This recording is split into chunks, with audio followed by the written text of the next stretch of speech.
First of all, Barry, welcome to the show. Thank you. And thank you very much for being the first, shall we say, guinea pig? Oh, no. First, maybe the last, you never know. Well, you never know, because when we sent the invitation out, as you know, we sent it to every councillor. Yeah. And believe it or not, only 3 people come back and said, yeah, we'll come on and do it. Yourself, Roy Kirshner, and Chris Bowden. The rest of you, if you're out there and listening, pluck up courage and come in. Right, we've got a lot of people that have got in touch and said that there's certain questions they want to ask you, right? So we're going to kick off with the first one. It's on local identity and growth, right? As a representative of Coates and Eastry, how do you feel the balance of pressure for new housing developments with the need to maintain the unique village character of our rural wards, I'll have to get that out together, why it works? Right, well, first and foremost, I'm a councillor for the Coates and Eastry ward of Whittlesey Town Council, right, and that includes the one that's never mentioned, Turves, and Eldonell, and all the other isolated little communities there. Yeah. Now, I live in Eastry. Been there, 15 years. Yep. Yeah, been in Eastry 15 years. I love the village. And your listener who rang that in, they're quite right. Coates, Eastry, Turves, they all have their own unique character. And this is one of the foundations of what I stood on 3 years ago when I stood for council, because I want to retain that individual character for each of those villages. Yeah.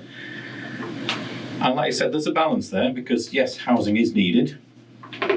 But long before I became a councillor, they laid down the local neighbourhood plan, which determined that the villages really were big enough. They don't need any more big developments. No. They would lose their own character if that happened. There's a fear, if you like, that we end up with a greater Whittlesey when they build all the gaps between Coates and Eastry and out along the March Road. And it could just become one great conglomeration. Yeah. I think it's headed that way.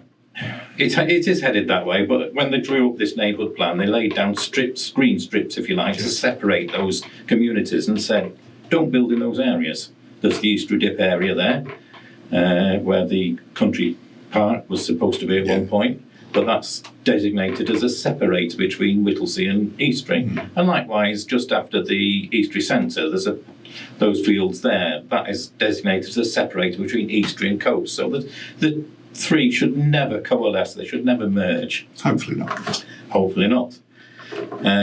But there is a huge pressure for housing. You've seen it building up right through Whittlesey. You go to March, it's the same. There's houses everywhere. You go to Wisbech, it's just the same. Obviously, the larger market towns get the most housing. And there is a general recognition by the locals that the smaller rural communities, infill housing, yes. You know, an odd plot here and there, yes. We see it in Eastry. We see houses moving down towards the railway line. And there's a sort of demarcation at the railway line there as you go down White Road that says, this is really the end of the village now. We shouldn't be going out into fresh farmland, fresh countryside. So there is a balance, and we try and do it sensitively, obviously.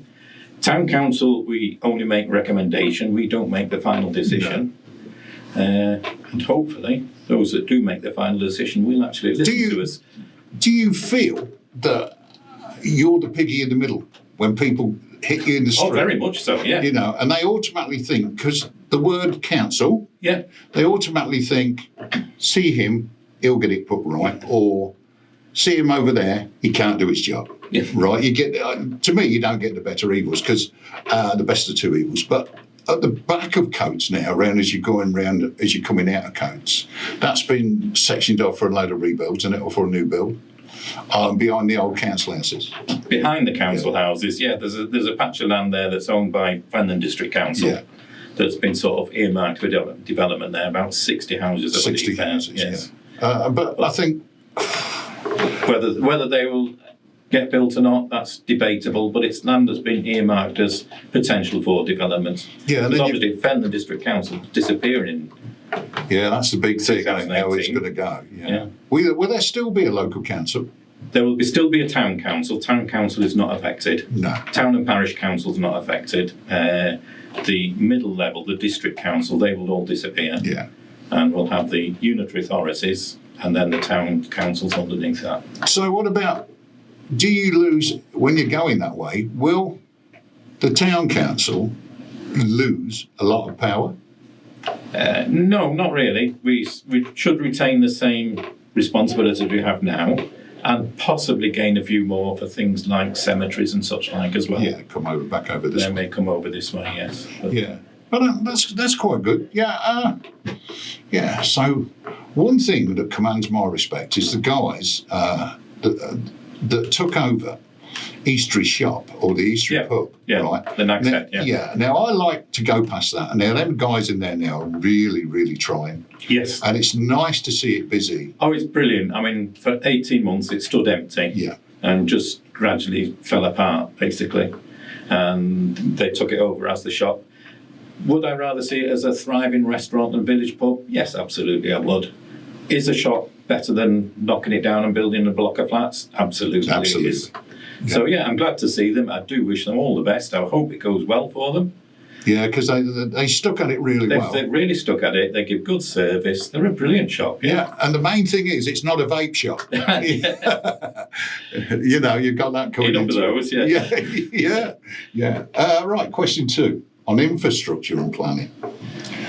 We often hear concerns from residents that infrastructure, what we've just been on about, like roads and drainage, doesn't keep pace with the new builds.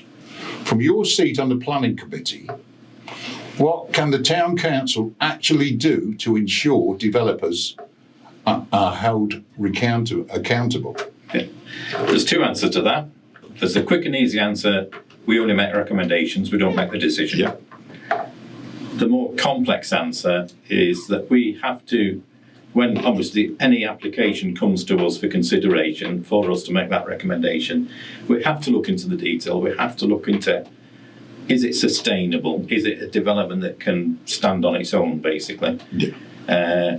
Recent one, there was the application for 200 houses in Coates opposite what they call the council houses, the old council houses, just this side of Ben Burgess.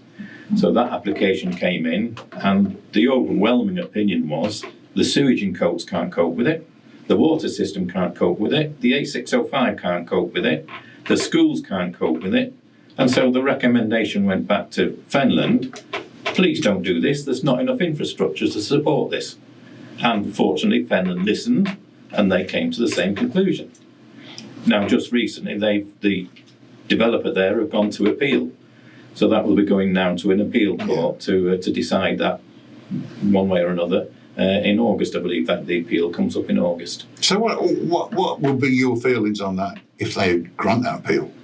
If they grant the appeal, it'll be disastrous for Coates. It'll be a disaster. It would be, yeah, but it's... an extra 200 houses just dropped straight into Coates like that.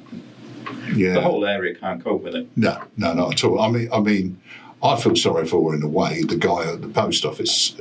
He's been there a lot of years. Yeah. And then... and the co-op come in, and the co-op up there, the service in there's quite good, I must admit. Yes, it's a nice shop, very clean, very bright, good range of goods. But matey at the post office struggles quite a bit now, I think. Yes, I'm sure it must have affected him. Yeah, it's sad that. And of course, if he decides to call it a day and closes, then the post office is gone, because the co-op have blatantly said they don't want to open a post office in that shop.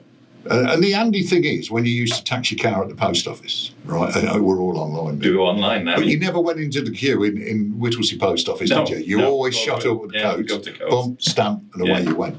That's quite right. Right, we're going to go with one of your requests, right? This is for John Denver.